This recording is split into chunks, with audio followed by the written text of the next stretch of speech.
आरव घने जंगल के बीच में खड़ा है। उसके दोनों हाथों से लगातार नीली रोशनी निकल रही है।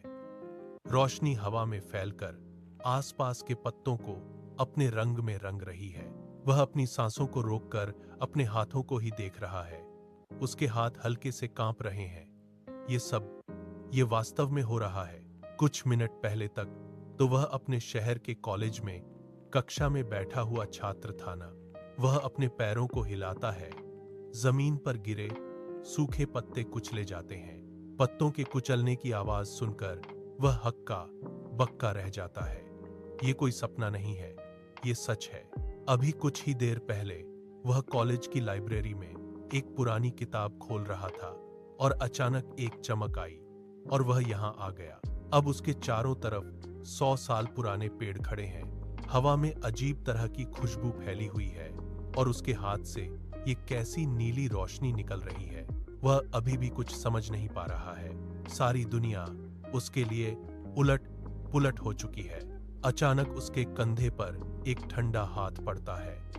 दबाव काफी मजबूत है, जिससे वह एक पल के लिए सांस लेना भी भूल जाता है। वह तुरंत पीछे मुड़ता है, चौंककर हांफने लगता है। लायरा उसके सामने खड़ी है। उसकी आवाज में कोई हल्कापन नहीं है। सब कुछ बाद में समझ लेना, अभी तुम्हारे पास सवाल पूछने का बिल्कुल समय नहीं है, वह बोलती है और अपनी गर्दन घुमाकर चारों तरफ नजर दौड़ाती है। हवा में हल्की सी खामोशी फैल रही है, वो खामोशी जो किसी बड़े तूफान से पहले आती है।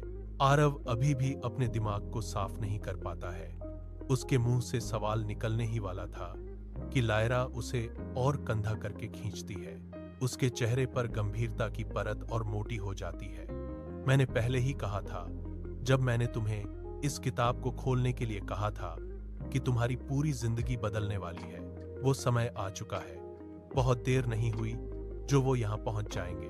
वे हमें ढूंढ निकालेंगे और फिर कोई भी बच नहीं पाएगा।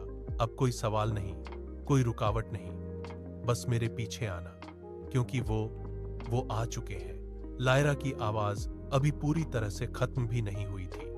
अचानक जमीन हल्के से कांपने लगती है। जंगल के सबसे पुराने पेड़ों की शाखाएं जोर जोर से आपस में टकराने लगती हैं।